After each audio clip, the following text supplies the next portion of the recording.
नाशिकच्या पंचवटीत jogging track असलेल्या Shrikrishna garden समोर साकारलाय 7 मजली देवीदास हाईट प्रकल्प। मग येताय ना आजच आपला फ्लॅट बुक करायला देवीदास हाईट्स मध्ये। आमचा मोबाईल क्रमांक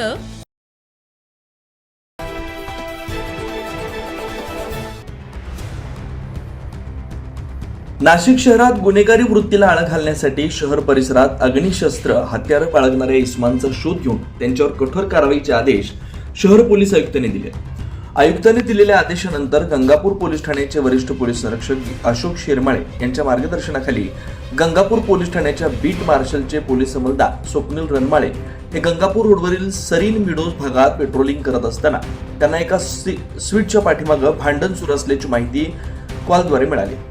मिळालेल्या माहितीनुसार पोलीस अंमलदार दुसाने आणि रणमाळे यांनी खात्री केली असता त्या ठिकाणी वाद सुरू असताना जुबेर शेख फारुख शेख हे 2 संशयित काहीतरी लपवत असल्याचं निदर्शनास आलं। यावेळी पोलिसांनी त्यांना ताब्यात घेऊन चौकशी करताना सुरुवातीला त्यांनी उडवाउडवीची उत्तर दिली, मात्र पोलिसांनी त्यांना विश्वासात घेऊन विचारपूस केली असता एक लोखंडी धारदार कोयता आढळून आला। पोलिसांनी दोघांनाही ताब्यात घेऊन लोखंडी कोयता हस्तगत केला।